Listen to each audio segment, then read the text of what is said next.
नमस्कार, मी निखिल बोबळे चॅनलच्या एका नवीन कोरेवडमध्ये तुमचं पुन्हा एकदा खूप खूप स्वागत करतो. आणि पुन्हा एकदा आपण एक सह्याद्रीची भटकंती करायला निघालो आहे. आणि आपला किल्ला क्रमांक असणारे 40 आणि किल्ल्याचं नाव आहे किल्ला तोरणा. तर मी आता आहे बेस विलेज वेल्हे या गावामध्ये. आणि गाडी पार्किंग करण्यासाठी प्रॉपर अशी जागा आहे, तिथे आपण गाडी पार्क केलेली आहे. आणि इथे पाठीमागे जर तुम्हाला बघायला भेटतो आहे तो किल्ले तोरणा. तिथपर्यंत आपल्याला आज ट्रेक पूर्ण करायचे.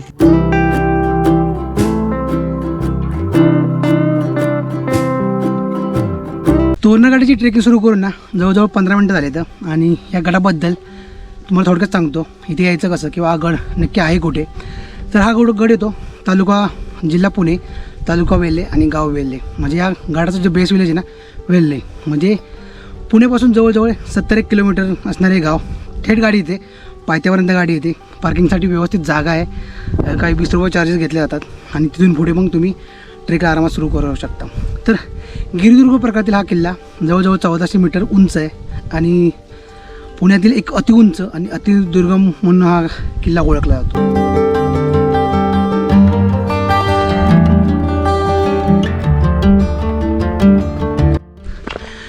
डिसेंबर महिन्यात चालू आहे आणि तरीसुद्धा डिसेंबर महिन्यात बघितलं तर थोडी थोडी पालवी तुम्हाला आजूबाजूला बघायला भेटेल, थोडी थोडी हिरवाई तुम्हाला आजूबाजूला बघायला भेटेल. आणि सुपर खतरनाक असं वातावरण आहे. ट्रेकला सुरुवात झाली आणि सुरुवातीचाच जो ट्रेक आहे ना थोडासा 10 मिनटाचा अवघड म्हणजे थोडासा अवघड पॅच आहे. आणि त्यानंतर मग तुम्हाला पूर्ण सपाटी बघायला भेटते. आणि त्यानंतर इथून मी बघू शकतो, हे बघा, हा जो शेवटचा पॅच आहे ना तो थोडासा डिफिकल्ट वाटतो आहे. परंतु बघत पुढे गेल्यानंतर काय होतं. तर तोरणा गाड्याच्याबद्दल सांगायचं म्हटलं तर काही तोरणा गाडी नाव कसं पडलं तर याला 2 गोष्टी म्हणतात. एकतर छत्रपती शिवाजी महाराजांनी जेव्हा स्वराज्य स्थापनेची शपथ घेतली त्यानंतर पहिल्यांदा हा गड जिंकला म्हणून याला म्हणजे स्वराज्याचं एक तोरण बांधलं म्हणून एक तोरणागड बांधलं जातं. किंवा दुसरं सगळ्यात महत्त्वाचं कारण की याच्या आजूबाजूला तोरणा या झाडाची भरपूर प्रमाणात मोठी झाडी आहे तोरणा या नावाची, त्यामुळे या गडाला तोरणागड असं म्हटलं जातं.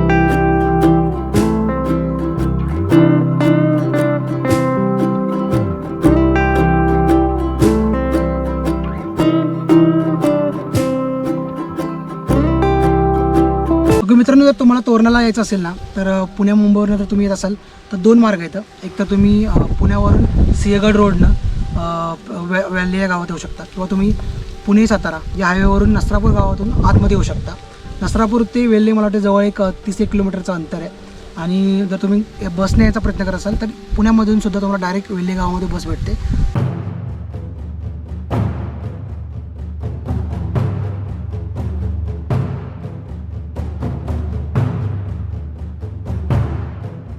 पूर्ण चढाईमधला हा सगळ्यात अवघड पॅच होता, जिथे तुम्हाला दोरी साहाय्याने आणि रेलिंगच्या साहाय्याने वरती यावं लागतं. रेलिंगच्या साहाय्याने येण्यासाठी तसे 2-3 पॅच आहेत, पण असे एक ठिकाणी जिथे तुम्हाला दोरीचा सुद्धा वापर करावा लागतो.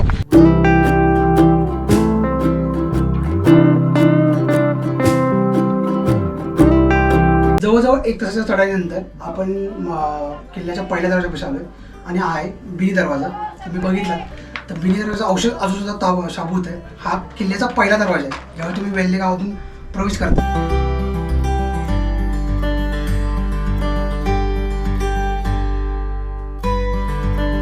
गडाचा पहिला दरवाजा आपण पाहिला बिनी दरवाजा. आणि त्यानंतर पाठीमागे जर तुम्ही बघताय तर गडाचा महादरवाजा, तिथनं आपण प्रवेश करणार आहोत. आणि हा महादरवाजाचं एक वैशिष्ट्य आहे की तो गोमुख पद्धतीचा आहे. आणि गोमुख पद्धतीचा दरवाजा हे तुम्हाला बऱ्याच मोठ्या मोठ्या किल्ल्यांवरती बघायला भेटतात. त्याचं एक वैशिष्ट्य कारण आहे की जोपर्यंत शत्रू किल्ल्यावरच्या जवळ येत नाही तोपर्यंत त्याला नक्की त्याचा प्रवेशद्वार कुठे आहे हे न कळावं म्हणून याची रचना अशी केली जाते. आणि पाठीमागे जर तुम्ही दरवाजा बघितलात ना अजूनसुद्धा भक्कम आणि तेवढ्याच चांगल्या अवस्थेत आहे. गडाच्या महादरवाजातून प्रवेश केल्यानंतर तुम्ही समोरच तुम्हाला एक बघायला भेटतं टाकं, खोकट टाकं असं या टाक्याचं नाव आहे. खरं तर सध्या बघितलं तर तिथे थोडंसं डागडुजीचं काम चालू आहे. आणि टाक्यामध्ये पाण्याचं प्रमाणसुद्धा थोडंसं कमी आहे. पाठीमागे थोडंसं डागडुजीचं काम चालू आहे.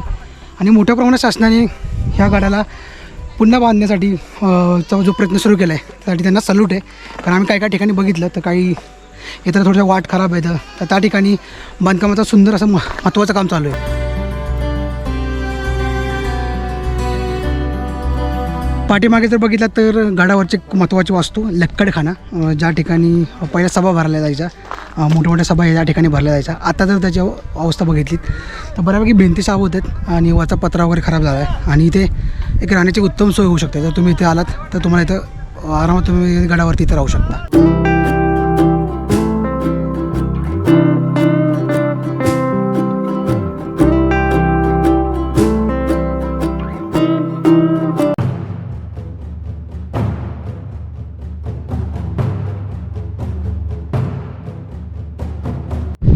समोर मित्रांनो इथे बघताय तुम्ही झुंजार माचे आणि या बुरुजाच्या अलीकडून झुंजार माचेला उतरण्यासाठी एक थोडीशी अवघड अशी वाट आहे जिथे तुम्हाला सीडीच्या साहाय्याने खाली जावं लागतं.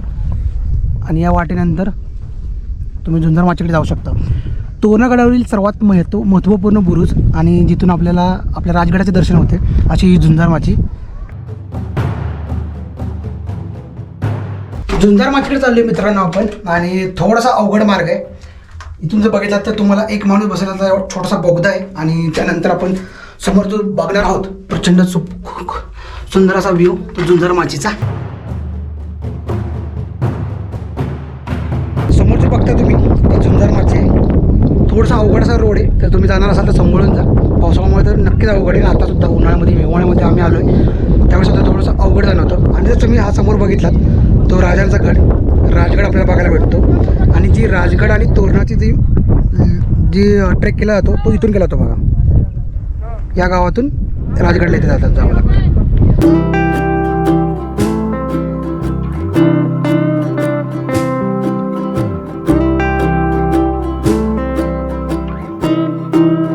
गडाच्या अगदी मधोमध ना तुम्हाला मेंगाई देवीचं मंदिर बघायला भेटेल. आणि सध्या त्या मंदिराचं थोडंसं काम चालू आहे. आजूबाजूला तुम्ही बघितलं तर बांधकाम वगैरे चालू आहे. आतमध्ये जाऊन आपण मेंगाई देवीचं दर्शन घेऊयात.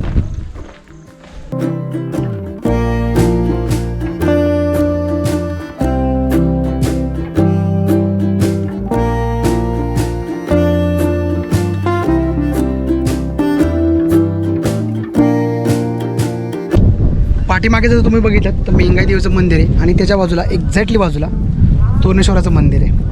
इथे बघितलं तुम्हाला काही शिवकालीन शिला बघायला भेटतात.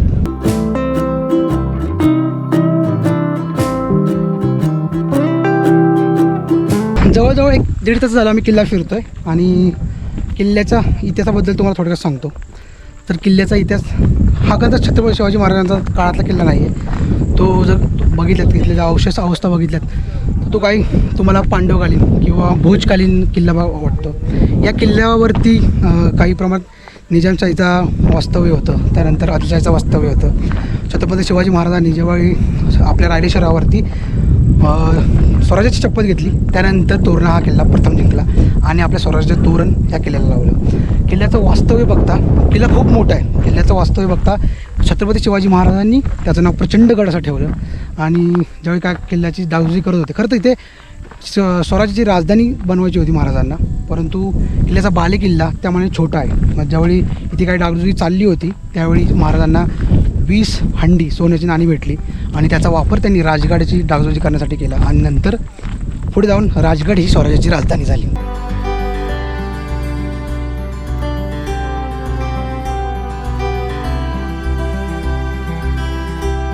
पाठीमागे जर बघितलं तुम्ही तर गडावरचं एकमेव तो पाण्याचं तळ तुम्हाला बघायला भेटतं. तसे गडावरती पाण्याचे तळ आहेत परंतु त्याला पाणी खूप कमी प्रमाणात आहे. आणि ह्याच तळ्याला मला पाणी बघायला भेटलं.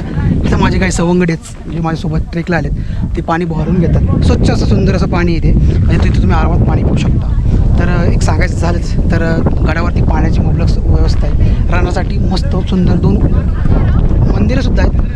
तर तुम्ही आरामात स्टे करू शकता. खाण्याची सोय मात्र तुम्हाला स्वतःलाच करावी लागेल.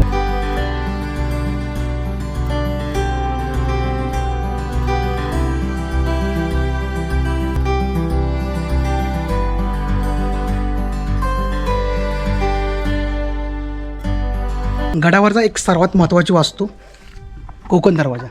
गडाच्या जर तुम्ही भिंती वगैरे बघितल्यात ना तर अजूनसुद्धा तशाच शाबूत आहेत. दरवाजा मात्र थोडासा मोडकळला आहे परंतु बाकीच्या अवशेषावरनं तुम्हाला लक्षात येतं की त्यावेळी जी स्थापत्यकालीन सेवा होती ती किती मजबूत होती. म्हणजे हाताचे जर तुम्ही बंगले बिल्डिंग्स बघितले तर ते 10-15 वर्षामध्ये लगेच डिसळ होऊन जातात.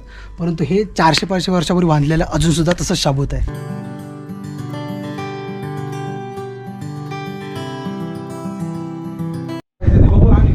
आपण आता आता सध्या बसलो आहे ते किल्ल्याचा एक महत्त्वाचा दरवाजा, कोकण दरवाजा.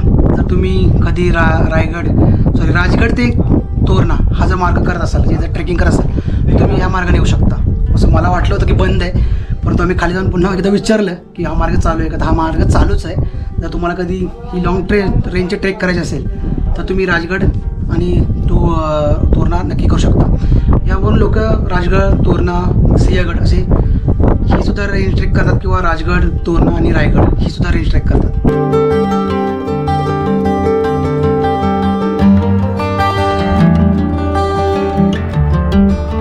कल्याण दरवाजावरनं सर्वात एक महत्त्वाची वास्तू तुम्हाला बघायला भेटते, तो या गडाची माची, ती बुधला माची, जी खरं तर राजगड आणि तोरणाला कनेक्ट करते. समोर बघता तुम्ही बुधला माची.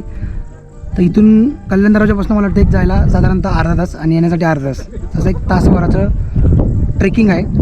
आणि जर तुम्हाला वेळ असेल तुमच्याकडे तर तुम्ही नक्की जाऊन बुधला माची करू शकता.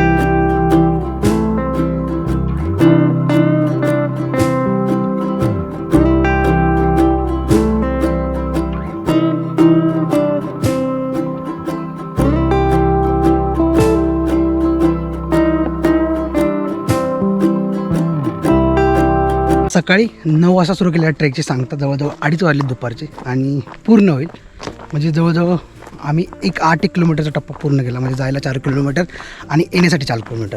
तर तोरणागड खूप मस्त असा गड आहे. वरती बघितले तर बरेच सारे आपण अवशेष पाहिलेत, आणि जाता ट्रेकिंगचं तुम्ही सगळ्या गोष्टी पाहिल्या असतील. इथला इतिहास तुम्हाला कळला असेल, इथे यायचं कसं हे तुम्हाला नक्कीच कळलं असेल या व्हिडिओमार्फत. तर काही क्वेश्चन असतील, काही प्रश्न असतील तर मला नक्की कमेंट बॉक्समध्ये कळवा, जेणेकरून मी तुमच्या प्रश्नाचं उत्तर नक्की देईन. आणि आय होप सो की हा व्हिडिओ तुम्हाला खूप खूप आवडला असेल. मी दाखवण्याचा जो छोटासा काही प्रयत्न केला होता तो तुम्हाला खूप आवडला असेल. आवडल्यास नक्की लाईक करा, आपल्या मित्रांसोबत शेअर करा, आणि चॅनलवरती नवीन असेल मित्रांनो तर नक्की सबस्क्राईब करा. भेटूयात अशा एका नवीन व्हिडिओमध्ये, एका नवीन ठिकाणी, एका नवीन ट्रेकसह. तोपर्यंत गुड बाय.